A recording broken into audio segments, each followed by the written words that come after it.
Welcome back. Another episode. You already know, always in motion, double the L for all the lessons we learned along the way. And nothing less than your home for everything in motion, everything positive. We joined today again, my co-host, Kiani right here, bring it with us. And we got a special guest on the show today, straight from Queens. Queens get the money, but also brings out some of the greatest people I've met have come from Queens. And even though it's the borough I probably go to the least, every time I meet someone from Queens, they're always about something positive. They always got some entrepreneurial spirit. And that's what I want to introduce Diva. She's here to, bless us with her opinion. And I always see she has great content she's always putting out. Always find a great little eating spots to go to when I go on your page as well. So introduce yourself. Let us know what you're about. Hey. A lot of people don't know my real name. People call me Dolphins, but my name is actually Diva. Oh, sorry.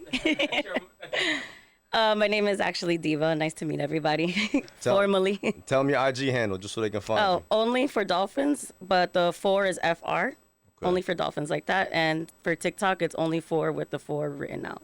All right, beautiful. Well, thank you for coming on the show. Thank you for having me. And like I said, I had to get you on the show. When I be scrolling, I see you coming up on my feed. So you're doing something good, and you always finding some good. It started with some good food spots. Yeah. But I really like your opinion that you give it on whether it's social issues, entrepreneurship, and I'd love to build on that with you, talking about entrepreneurship. I know you do social work. Yeah. And especially, talking about like real estate off camera.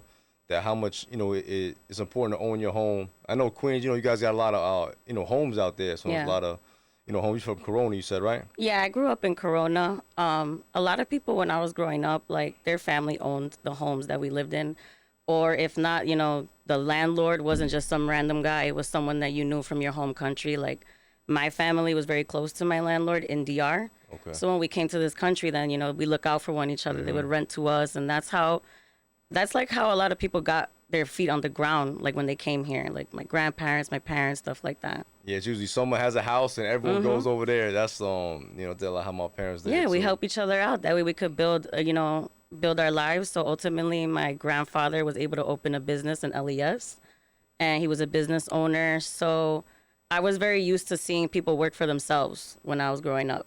No, I love that because a lot of times, that's why I say we got us is because. Mm-hmm. If no one else is looking out for us, no one's coming to save us. So it's like we got us, we got to help each other. Yeah. So I think it's it's definitely a beautiful thing. But you Colombian and Dominican, right? Yeah. Well, my father is Dominican and my mother was Colombian. She passed away, unfortunately. Sorry about that, Yeah, I lost her to cancer about 10 years ago, but I'm not really in touch with my Colombian side because she never had her papers, in order. So I never got to actually visit Colombia or really be close to my Colombian side. So. Okay. I hate to disappoint, but when I speak Spanish Dominican. Yeah. Everybody wants me to be like, ay, papacito. No, sorry. Buen mamagüevo instead. Yeah, there you go. I know Queens had a lot of Colombians. That's why I brought that up. We got everything. You got everything. Super the diverse borough, without a doubt. But I definitely... Anytime I meet someone Colombian, they almost always... From Jackson Heights, right? Yeah. 82nd. They was always getting some money back there back in the day. I know. Corona gets a lot of shit, and I don't know why. I hate when people ask me, like, you see how you ask, where you from? From Queens? Yeah. And I'd be like, I'm from Corona. They'd be like, ew, that's full of Mexicans. It's full of migrants. And I'd be like, what's wrong with Mexicans? What's wrong with migrants? Like, you know what I mean? What's wrong with that? But I feel like people judge Corona just by Roosevelt. Like, yeah, it looks like a sea of Mexicans and only migrants, but we're diverse. We got African Americans, we got Chinese, Bengali, Pakistan, Indian, Dominican, Colombians. Everything you could think of is under Roosevelt Avenue. So I'm really proud of where I'm from. I like where I'm from. I don't care what anybody says. I love that. Rep it, right? Yeah. For me, when you say Corona, the first thing I thought of was the Beat Nuts. Yeah. That's one of my favorite groups of all time. And, I would say like they were ahead of their time. Yeah, I think they definitely put on for Corona too originally. Yeah. They're actually friends with my dad because Corona's a very small town. Everybody really does know everybody in some sort of degree. But they blew up. Remember, I was just saying how J-Lo took the beat, and I feel like that's that spirit that was around back in the days. Like, you got to hustle, you got to make it for yourself. It's not only about getting a good job and working for somebody else. That's right. You got to go out and get it yourself. That's right. That's what we're going to keep going. So as you, what type of businesses would you like to start, on your entrepreneurial, journey I know you got the social working job, Yeah. but I think a cool thing about that is you're very in tune with the community. Yeah. And you get to see what's going on. And I feel like that, like someone like you can pick and choose and see it opening. Yeah, that's what I really want to do with my LLC. I opened it a few years ago. Honestly, my LLC was supposed to be for Turo Fleet. Okay. But the fees and people were stealing Turo cars. It just wasn't Trust me, I get it. lucrative. I've done it too. Yeah. I hear you. So I scrapped that idea and I was like, look, I work in social work. I work in a program that Medicaid pays 2/3 of the rent for my clients. But I have an issue where landlords don't want to rent to my clients because they automatically assume that they're coming from a shelter system. So I have clients with first month's rent, broker's fee, all that ready to go, but nobody wants to rent to them. So that's why I see like the problem and the social issue, and I want to help. And why not help the community and make money for myself and my family at the same time? I love that. And actually, that's why I had my brother Keanu be on here as well, because he does almost something similar to that. He speaks out to the youth a lot. So hopefully you guys can, it's beautiful what you just mentioned because, when I first came home, I got a Section 8 voucher. And I came home from Maryland, and I got the Section 8 voucher that was good for 50 states. And I ported it to New York. And just because I had the voucher, everything that you just broke down was the obstacles of me obtaining an apartment. And it was difficult, it was hard, but I got with this program called ALLWays, but they insist me to get an apartment. But the transition for the average person is just phenomenal because you got the voucher. What more you need to show that you getting guaranteed paid and you still giving me a hard way to go? And it's important to point out that you were young and in your right mind. My clients, a lot of them got dementia. Not everybody has kids around. Not everybody has family. Not everybody got married. Some people are aging alone. And they're getting turned down left and right from an apartment. They're going to end up in a nursing home. And what people don't realize is that once you end up in that state, the city and the state takes control over your life. Wow. And you don't want to be in that situation. The best thing is for people to age in their homes with a home attendant to take care of them 24/7. You die with your dignity and you die in your home comfortable. And I don't understand why, the landlords think that my clients aren't going to pay. Why would a 80-year-old man want to be homeless? Yeah. You know what I mean? And not only that, you got the guarantee of the voucher though. Exactly. So that it ain't even a person. So that can't be the issue. Exactly. It's a guaranteed pay. They don't got to chase. The only way nobody they for the don't doubt. pay is if they croak. That's it. And even then, it's our responsibility to get a one-shot deal and pay whatever was owed. You know what I mean? So it's guaranteed money. It's guaranteed no money. justification. Yeah, but it is what it is. But that's why I wanna solve that issue. I got somebody else we could talk off camera that might be the right investor for that type of business. I would love to hear it. You might be able to put something like that together. I've paid money for courses on TikTok. I've paid so much money for courses and how to get business funding. I'll tell you this right now. They don't work. I'll tell you that anybody who's selling a course, selling the course is their hustle. Yeah. Okay. That is the hustle. That's the hustle. Yep. You will never obtain any good information that way. Yep. You'll obtain better information by just Googling it. And personal experience. And personal experience. experience. Like I tell people all the time, a lot of things you see and going on TikTok and Instagram, that's not doing the research.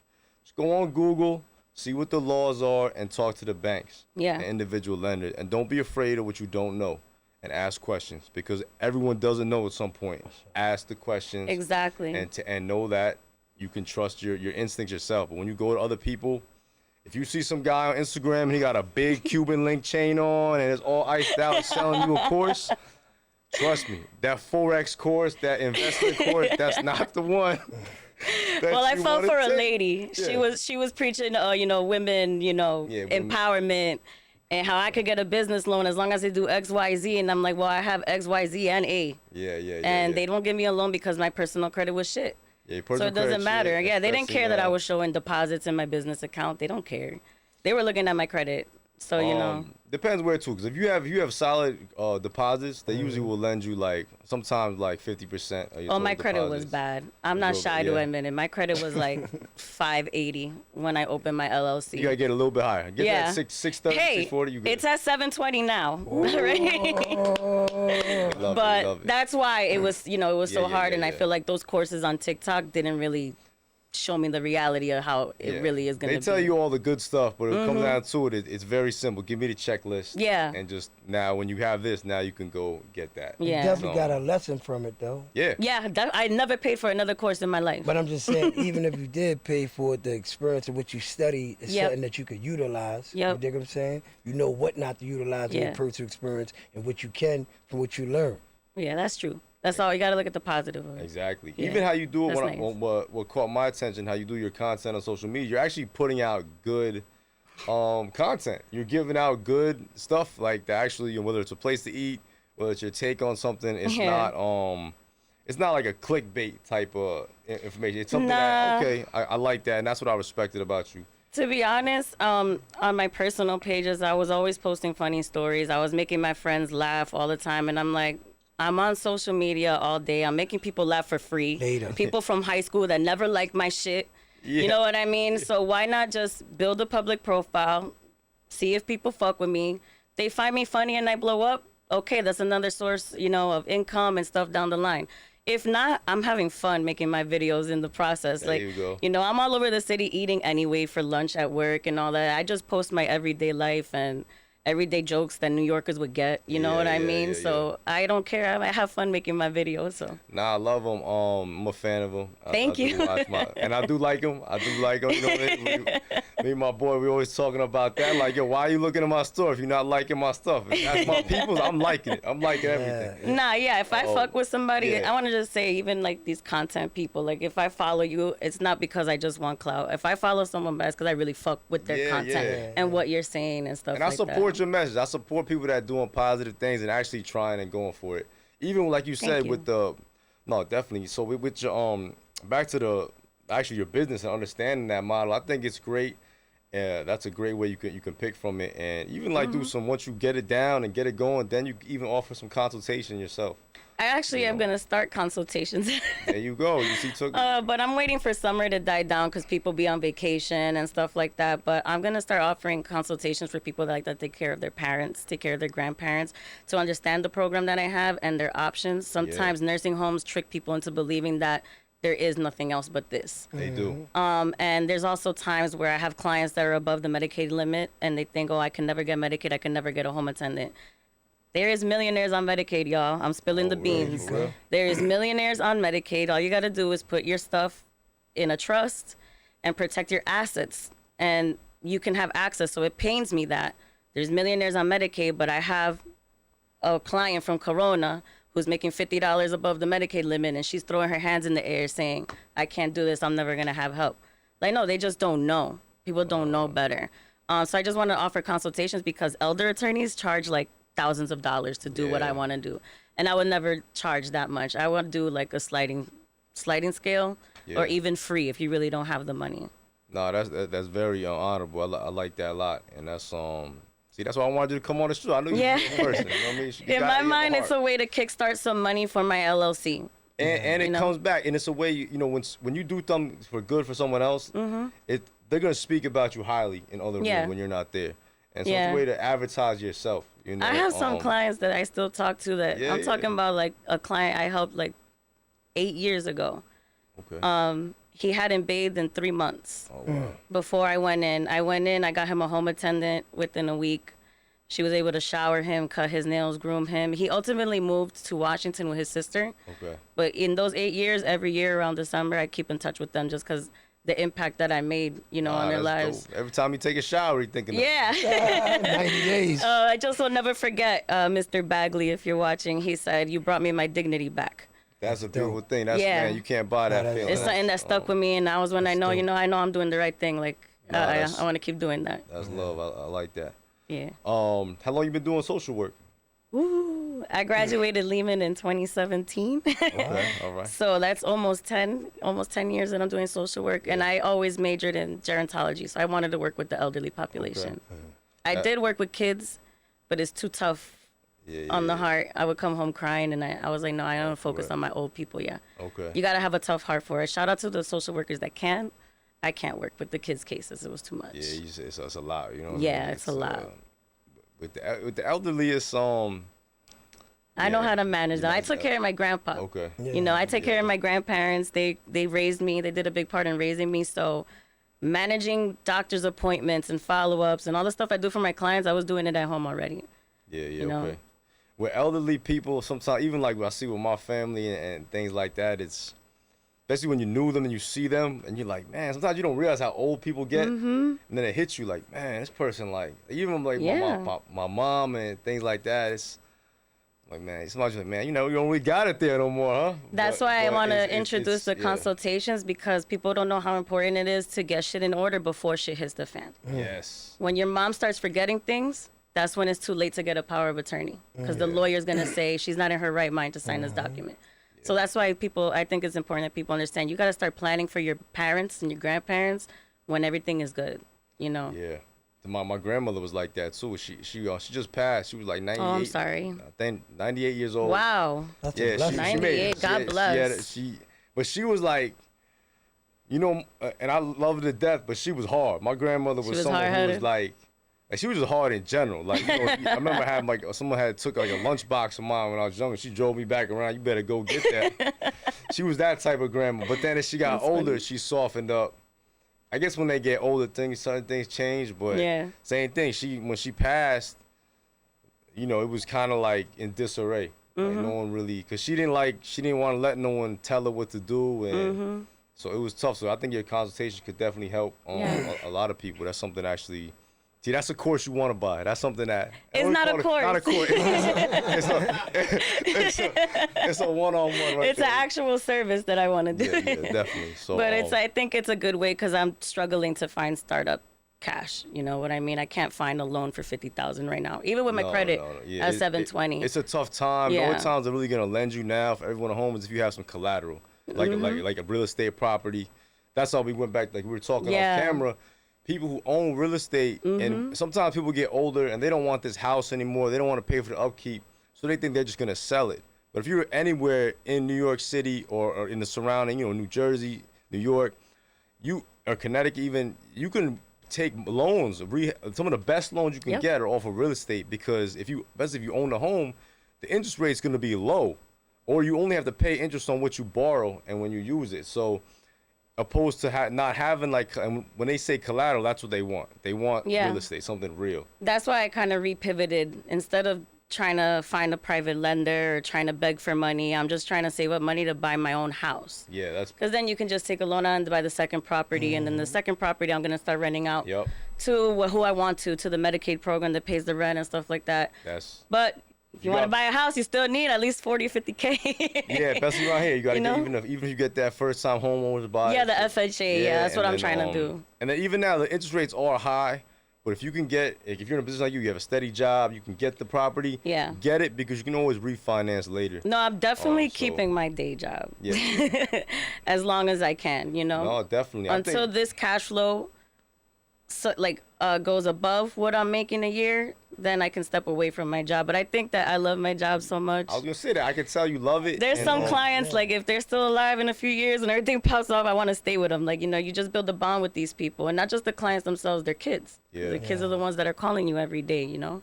Yeah, definitely. That's something part of it. What advice would you give to someone looking to get into social work, and what type of personality to know if it's really for them? What would you tell them? I would say for someone getting into social work, don't listen to the haters. Everybody's going to say that's a dumb major. Social workers don't make no money. You're going to be broke. You're not going to help anybody. People have told me you're not really going to make a difference. And like I said with that guy who said he brought my dignity back, even if it's just one person, you are going to make a difference. And it's a very honorable job. And yes, most of the jobs are low paying, but you see how I worked in Medicaid and I found a niche and I'm building a business off of that. Anybody going into the social work field, pick the population that resonates with you and find a niche. Find the niche. There's a need that needs to be filled. I have someone else I know that he started his own company that supervises the court visits. He found his niche. Instead of working for ACS, he did his own thing. Beautiful. You know, so that's what I would say. Don't be afraid. Get your degree if you want to get your degree. No one can take that from you, but do your thing. Don't be scared. And also, that's like anything. There's always gonna be the black and white. This is the job, but it's on you to figure out the path on how to work it. Exactly. And like, I love that you got a built-in clientele pretty much. Or, you know, all you gotta need is the properties. And all I need is the I got the musties. And you figured out the paperwork side of it already. Yeah. So that's Key element. That's Key a element. very And then key I've renewed these vouchers for my clients. Oh, so wow. Okay. So when I own these properties, I'm gonna take that load off the social worker. Why would I put that work on somebody else? I already know the documents they need, and half of it comes from the landlord anyway. Man, you getting me excited. You want making me want to just them vouchers. I got you when you turn 65. No, I need to get more properties so we can put some of these people in there. Yeah. Yeah, my program is nationwide also. Oh, wow. It's in Jersey, Florida. Yeah, my program is nationwide. But New York City is better funded. You know, you're not going to get maybe that much luck of the government paying your rent in Minnesota. But, you know, in New York City, it's pretty well funded. No, my friend Fran, love Fran if you're listening. What's up? She does nursing. Okay. But she does it for the elderly and for newborns. But similar like that. She takes nurses and sends them to different in home. But I don't know if I'm using the right vocabulary. Yeah, I know it. It's a program. Yeah. Yeah. So that's why I had someone. Me and her were just talking about something like we're talking about now. So we'll definitely have a conversation. After that. Make that happen. God bless her too. That's not easy. No, it's definitely not. But she's been doing it a long time, and she just got married. Her husband is actually lives in Africa. Wow. Yeah, That's awesome. I said, man, he went the other way. He got a super entitled, American woman. But hey, it works. She's a beautiful if it person. works, that's good. Yeah, but so what's next for you besides other content videos you got coming up? What's the next thing you want to tackle? I'm afraid to say it because I don't don't want to. Yeah, I got you. I respect it. I don't want to jinx anything, but my father used to own a clothing store in Corona. It was called Nestwear. It was very popular. Nas even wore our shirt in the I Can video. We had fashion shows at City College. Cool. All that. The Beat Nuts would wear, the stuff and all that. And it was a really neighborhood staple in Corona. I would go to school and see my friends wearing the backpack that my dad designed. Oh, that's fine. So we're trying to see what we can do because the other partner was my godfather, but he lives in, he moved out of New York City. So we're going to decide if we can see what we can do to kind of bring that back a little bit. Let them know. Yeah, we'll wear it. You know what I'm saying? That would be nice. Bring it on the show. Doing pretty well over here, so we'll definitely put this stuff out there and anywhere we go. And come by that event on the 11th. Yes, definitely. I would love to. Shout out to Stan. We're doing it's the enabled. I'll be there. You're gonna be in my hood. So. Yeah, definitely. You know what? For Queens, the only spot I used to go to, the Coliseum. The Coliseum Mall. Damn, rest in peace. Yeah, rest in peace. And rest in peace to everyone who got caught on the roof. I don't know why you would park up on the roof. What? But I used to see people getting, your man knows. I don't think I knew about the Coliseum was, don't park on the roof. Because, those the one way in, one way out. Oh, I forgot. You just unlocked the memory. Yeah. I forgot about that. I hadn't parked up there in so long. I always park on the street. But yeah, it's Coliseum. It's finally done, right? They shut it down? No, that's it. It's done. They had one final, I think they had like a block party. Oh, they did. They had the people performing out there, It was dope. I was going to go, but it was during like a really, really cold time. I think it was the middle of February, so I couldn't go. Yeah, this was a cold winter, man. Yeah, it was a rough winter, but it's been a lit summer. Yeah, it definitely has been. But yeah, so I know I asked you that question because I said, some of these, you ever think about doing any videos on the process of not giving away all the beans on the process of, going through the paperwork or, about the social work and stuff like that? You ever think about doing any videos like that? I mean, I'm not going to lie, kind of, because you see how, these people be hustling courses and stuff like that. I think it would be easy money, but I just feel like I owe people more than that. And if I sell a course on it, this is a subject that's just going to come with more questions. And they're going to need more help. It's got to be one-on-one. It has to be a one-on-one type thing. Every case is different. Every case is different. Every person is different. Every person's assets are different. Right. So it would be kind of hard to sell a course with a one-fits-all. Yeah, I don't think you can sell a course. But even if you just drop a video, like a free one on like, this situation is, if you have this problem, hit me up. Yeah, that's basically, I wanted to do a soft launch. Yeah. Social awareness. Yeah, social awareness. I mean, I kind of hinted it on my story. I did. I saw that one the other day. By the way, shade to all the real estate agents that follow me. Yeah. I just put that I had a client who was displaced by a fire, and we have all the money ready. If one real estate agent, you don't have to rent yourself or do rentals. Put me onto someone, someone that could help find a house for an elderly woman, and nobody responded. Not one person. And I got hundreds of them because I see them in my views and my likes. You know what I mean? So. Yo, you're lazy. Yeah, you're real estate lazy. That's why, and that was just a soft launch on my story. I do ultimately wanted to make a video like explaining the voucher and how it works on TikTok, so it can reach more people, not just my followers. Yeah. And I know that there has to be someone out there that would want to help. I was naive. I'm thinking just because I got a Section 8 voucher that I'm automatically in, and when I go to these apartments and they're available, it should be that simple. You know what I mean? But discrimination. Nah, they don't do that. That's it's discrimination. That's crazy. Yeah. And you would think, because hey, your money's guaranteed, it's free. Why would you, I don't know. But hey, don't worry about it. We going. It's all right. I'm gonna solve the problem. Yeah, that's right. Where every problem there's a solution. Yeah. There's usually a dollar sign attached to it. So. Yeah. And you can do it the right way. We were talking about that, like I always think of myself as an opportunist, but people sometimes put a negative connotation on that. I don't think so. And you can be if you a scumbag, but no, I'm not. Like, I like to solve people's problems. Me too. But it's always got to be worth our time. We always got, obviously, look, I don't got all the free time in the world. Yes. But I'm going to give you a fair price, and I'm going to do a good job. And I think that's the best type of transaction. You know what I mean? That builds, because, that's how it works. Yeah, I agree. Yeah. So no, summer's almost over. What you got planned for the rest of the summer? Oh my gosh, I have no idea. I've just been trying to go to like the pool, the beach every weekend. I saw you found a good pool out the way. Yeah. I be joking, I'm really from Yonkers, but the Westchester pools really got it. So. Yeah. When you cross over Westchester to the Westchester, it's you get it good. But definitely, man. I want to say, I thank you. I appreciate you coming on the show. Let them know again where they can find you at. On Instagram, it's only for Dolphins FR, and then on TikTok, it's only for Dolphins FOR. Well, thank you for coming on the show. Everyone, give her a follow. Because, she positive, she cool, and she putting out some good stuff. So make sure you tune in. Shout out to my brother right here for joining us. Let them know they can find you again. Oh, yeah, Kiani Raheem. That's right. Yeah, that's what it is. And you already know, always in motion. We're here. Thank you for tuning in, and we'll catch you on the next one. Peace.